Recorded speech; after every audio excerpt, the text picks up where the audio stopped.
Here we go. Welcome back, guys. Happy Saturday, 12:49, October 7th. Life is good, man. I woke up this morning feeling grateful, man. Just grateful. Grateful. I was looking online and stuff like that, and I go to the stores just about every day, and I'm just grateful for everything I have going on, the direction life is headed, all that good stuff, man. You know, I was passing by the jail this morning.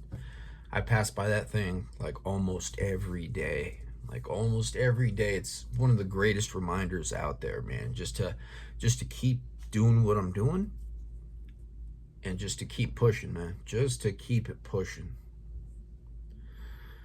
It's crazy, man. So, with that being said, that kind of triggered a thought, kind of triggered an idea for a video.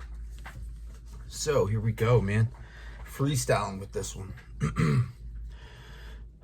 So I passed by the jail, right? It's off to my right side. Sometimes it's off to the left side, depends which direction I'm headed. And I always see in the main tower, I always see on the second floor, I always see my old cell where I was. It was a 2-man cell. And Sadie's thirsty. Anyway, so yeah, I always pass by. For some reason, I look directly there. And it's funny, real quick little story. Before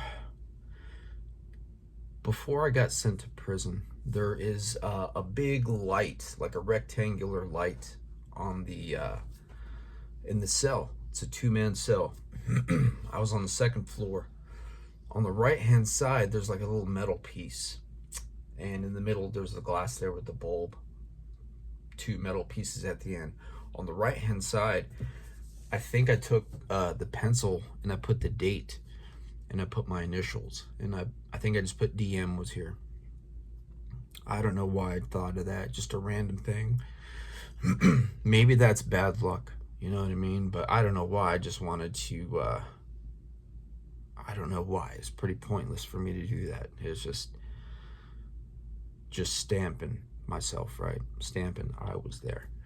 Anyway, so before I go on another tangent, let's get down to business, man. So I'm grateful that I'm free. I'm grateful for everything I have in my life.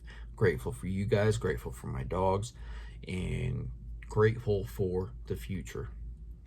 I don't know what tomorrow's going to bring. Tomorrow could be a total crap show. Tomorrow could be the worst day of my life, but I will deal with tomorrow, and I will stay ready and do everything I'm supposed to do today to hopefully, prepare for tomorrow. So with that being said, that was a long intro there. So here we go. Getting into this one, man. So I was passing by the jail. It kind of triggered a thought of my first night while I was in maximum security. And not necessarily the first night, but the first morning. Because when I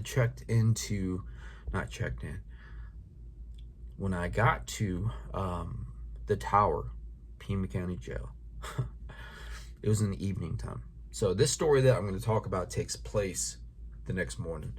So prior to all that, I just want to let you know how it is when you get to jail, what happens, all that good stuff, right? So what goes down, So there's going to be a couple forms of transportation there. You're going to have, there's various forms. I'm just going to talk about a few. You're going to have, I was taken there by my probation officer. So I was there in an unmarked vehicle. And I had a surveillance officer and another surveillance officer. And they both, when I violated probation, they took me there. And other times I was in cop cars and all that stuff. Anyway, so you pull in, right? They scan like an ID or something, and it opens a big gate. And they take you to a small parking lot. This is Pima County Jail I'm talking about, here in Tucson. So once the back gate closes, then they open the door, they pull you out, you're cuffed, hands behind your back. I was never blessed with the opportunity to have the cuffs up front or being uncuffed, you know. So they pull you out, they walk you to the door, and that's when it's about to get real. So you go through the first door, officer pulls it, they take you to a like a little check-in area. That's where they process you, they check you into the jail. And no, you don't get any free mints, you don't get a free wake-up call. Actually, you do when it's chow time the next morning. But anyway, so they take you in and they have you take a seat on like a cement bench area, and I believe we're cuffed to it. They take off one handcuff and put the other. They just handcuff you to the cement bench. And so while the officer or probation officer is at the glass window there's different booths, stalls, whatever you want to call it. He is just checking you in, just letting them know who he has detained, arrested, all that good stuff. So after a certain amount of time, after that happens, the officer takes off and you're just waiting there a little bit, right? So once they call your name, actually, I apologize, the officer is still there, so he can uncuff you when they pretty much turn you over to the jail. So you're up there, the officer is still there, and they're asking you questions. Are you suicidal? Any medical issues? A few more questions, and they also have you take your shoelaces out, just because there's various reasons. They don't want you to hurt yourself. They make you take your shoelaces out, and your wallet, any jewelry, money, whatever, right? And they also remind you, they're sure to ask if you don't have any drugs, paraphernalia, any of that, because that could turn into a felony once you're in jail and you get strip search. If they find something that you're not supposed to have, that's another charge. And thankfully that never happened to me. So after that whole check-in process, that's pretty much when they turn you over to the jail. So a CO comes through, maybe one or two of them comes through, escorts you from the little room waiting area, and they take you to intake. Intake out here is called the pit. So as you walk in, there's like maybe 2 to 4 steps. You know, you go down, and there's a bunch of benches. It's like a square area with like some seating, right? All the guys are there, all the guys and girls are there. You know, they're waiting to get processed. You know, either some are getting released or some are going to get changed out into the jail uniform and get taken to, you know, their respective cell, wherever they're going, unit. And so man, it's a long time while you're in the pit. You're just waiting, because it's a whole process to check somebody into jail. And so you're waiting, man, wait until they call your name. Then they take you to an area where you you do your fingerprints, and they also take a picture of your mugshot. So after that, they make you wait some more. And you know, some inmates do the video court, and some do the pre-trial services, where you get released. I forgot what it's called. You know, you get released, like OR, I think it is. I forgot what it stands for. Owner cognizance or whatever it is. So, you know, so there's different processes once you're in the pit, once you're in intake. And you're pretty much just sitting there, you know, a couple hours, 2, 3 hours, 4 hours. If it's at night, you know, you're going to be waiting there a long time. And they don't want you laying down. You know, there's benches there, you're uncuffed, but you're just sitting, you're just waiting. There's an area where they have a TV, but they tell you where to sit. So I never sat near the TV area. You know, I didn't care. You know, the times that they were going to take me back, change me out and put me in, you know, the times where I had to stay in jail, right? I just wanted to keep the process going. I didn't want to wait. I didn't want to relax, watch TV. I just wanted to get to where I was going so I could start my time and just get you know, just get my routine going because I had a court date ahead of me. So yeah, that's a bit of the intake process, right? And then also while they're waiting, there's usually one or two, they call them porters. And these guys at Pima County Jail, they're wearing red uniforms. You know, they're like red top and bottoms. Pima County Jail on the back. These guys are sentenced inmates, and they are they're there just in case any of the people that are in intake need something to eat. You know, they have some sandwiches there. I don't remember if it's a couple different kind, but I know there's a peanut butter sandwich for sure. And it's not the best quality, but it's something to eat. You know, there's a lot of people there that go to jail drunk, obviously, right? So there's water there, and there is something to eat, just in case, you know, they need to sober up or whatever. For the inmates that are wilding out, disrespectful, screaming, high on something, drunk, you know, they take you to like a holding cell area. Sometimes they'll just let you sleep it out before they process you. If they know you're going to be a problem, they house you by yourself, or you're going to be in a holding cell with someone else. And sometimes, I mean, it's super cold in there as well. So you see people just curled up. It is super cold in jail. I've never been to jail when it's not cold, even in the summertime. The time I was coldest is when I was in the tower. But we'll get there. So that is just about how it is, you know, getting processed into the jail. Really not much to it, just a lot of waiting, and everyone's stressed out. You know, everybody is stressed out. Nobody likes to be there. It is not a great experience.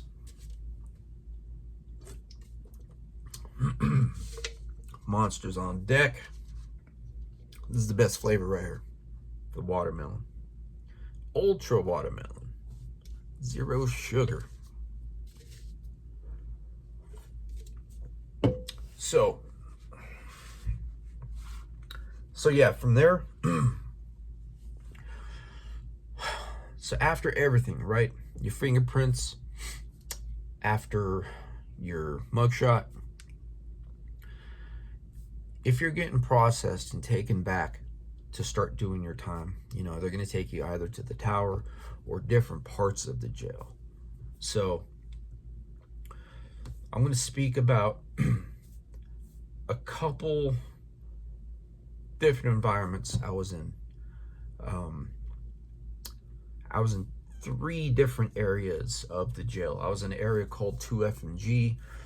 It's 2 stories, like just 2 stories, and on the bottom it's like dorm living. It's like dorm living, bunch of bunk beds. It's loud. I don't like that environment. Actually, I was in 4 different areas of that jail. Anyway, so there's different areas of the jail with dorm living. Just a big cement room, right? Not really a room. It's like just a big building, cement room, bunch of bunk beds, and it's loud. You know, you got youngsters in there, people over 18, obviously, all the way up to the old people, the OGs, man. You know, it's not their first time down. You have some older people there that are there for like DUIs, might be their first time there, but it's an experience, man. It's an experience. I didn't like the dorm living. For me, the type of person I am, you know, I enjoy my solitude. I enjoy a quiet time. It allows me to think, because I'm always thinking ahead for the most part, trying to process certain things.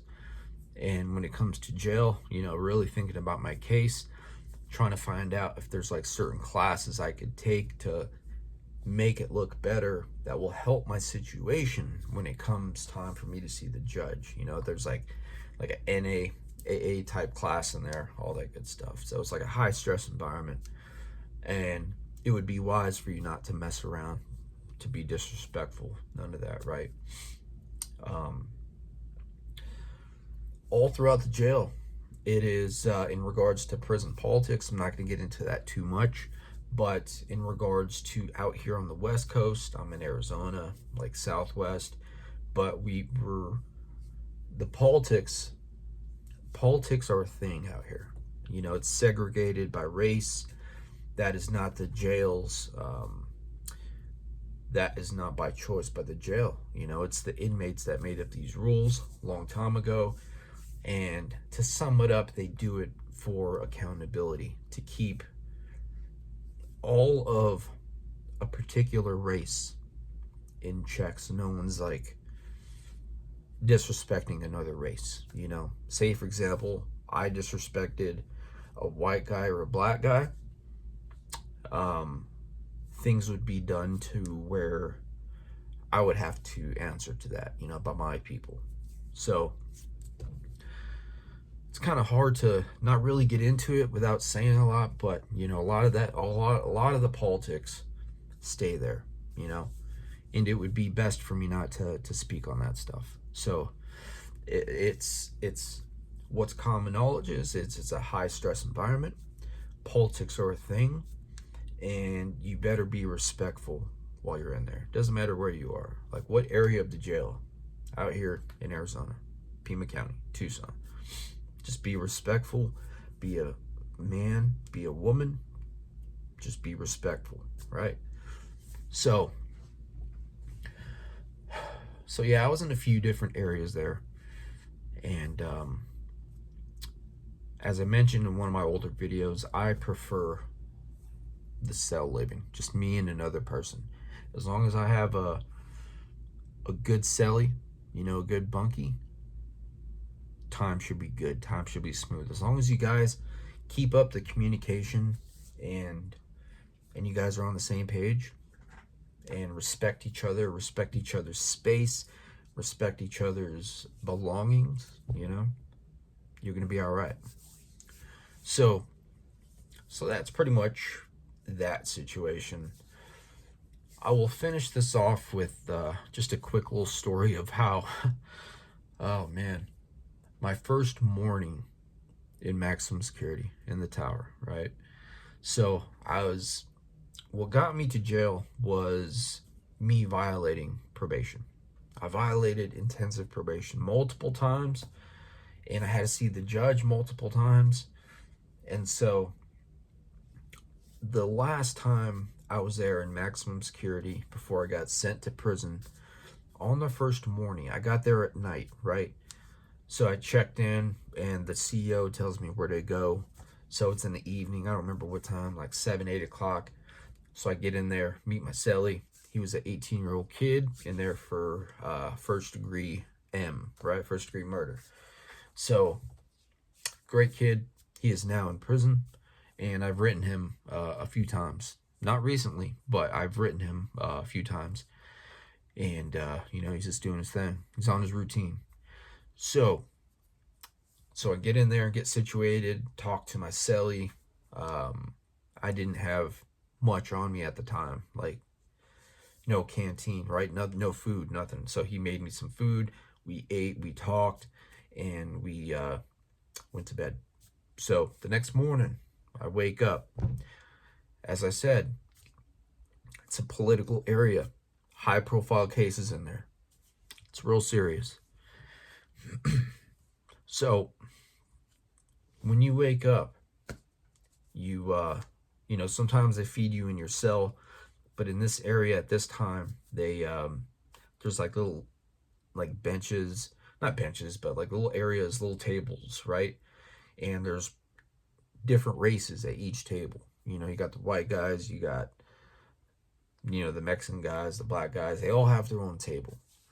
And then you also have the Mexican nationals. They're called paisas. They have their own table as well. So my cellie, the 18-year-old kid, he was a paisa, right? I just figured we're all Mexican. I knew the politics were high, and I knew better. It's just like, this was like the highest level of politics in jail that I ever experienced. So I was just in awe, right? I was in awe and kind of freaked out. So when it came time to wake up all the cells open, and then we go to our tables, right? I followed my cellie to his table. I'm just chilling with a bunch of Mexicans. I'm Mexican as well, right? But for some reason, it didn't click in my head that I'm not Paisa. You know, I wasn't born in Mexico. So I'm Chicano, Mexican American. And so we have our own table. But I follow my cellie and I sit with him. So I'm not supposed to be sitting at any other table but with my race, my people, right? So I'm just sitting there. We're just eating, talking, whatever. I'm just talking to my cellie because I don't know the other guys. You know, I didn't get a chance to meet them because I got there late. So the main guy for our race, right, the head, he I was with him at another part of the jail. So he's like, "Hey, what's up, Daniel?" He's like, "Aren't you one of us?" I was like, "What you mean?" He's like, "Aren't you supposed to be sitting over here?" And I looked. I was like, "Oh, damn." It just clicked in my head. It clicked in my head. Yeah, you know, I thought to myself, "Oh, shit. I'm sitting at the wrong table. I'm supposed to be over there." I'm like, "Bro, my bad." So I began to get my tray. He's like, "Nah, don't worry about it, man. Don't worry about it. Just come talk to me after." So we ate, and then I went to go talk to him after. Like, "Hey, bro, I apologize, man. I got here late, whatever, right?" I just told him I made an honest mistake. I didn't feed him any BS. He knew that. He respected that. And we just laughed it off because he knew I was never the type to mess around and like disobey and disrespect, right? It was just a simple mistake. Told him I was just chopping it with my celly, and, you know, I didn't know how and where we were supposed to sit. Nobody ran me on game as soon as I got to jail. Nobody told me how this is supposed to go because I got there late at night. So after we eat, I talk to him. He puts me on game, how things are going to go. And it was a pretty cool experience. You know, I'm grateful for the way that worked out. And I'm grateful I didn't get reprimanded, disciplined for that, right? Nothing like that. No chin checks, nothing like that. It was cool. So part of the process is they find out why you're there. You know, they just want to make sure everybody in that unit isn't in there for funny charges. No women charges, nothing against children, nothing crazy, right? So there's ways for them to find out why we're there. You know, of course we talk, we let them know, "Hey, I'm here for this." And then there's certain things that happened for them to confirm it, right? So I checked out, everything was good, and I was in that unit probably man, I was in there probably for about a good month and a half, 2 months before before I got sent to prison. So with all that being said, man, I'm just super thankful I am here to be able to talk to you guys. I apologize if this story was all over the place. I have some work to do, and just wanted to get something out there for you guys. So, man, life is good, man. Life is good. Pull any message you want from this video. Pull any message. Like I said, just be, instead of thinking about things that you don't have, if you're upset with the direction life is going, just do something about it. Just do something. If you can, if you're able, and you really don't have the motivation to do it, man, just start small. Just start small. Baby steps. And then those baby steps will turn into you know, big boy steps. You know, throw on some pull-ups and you'll be straight. Thanks for listening.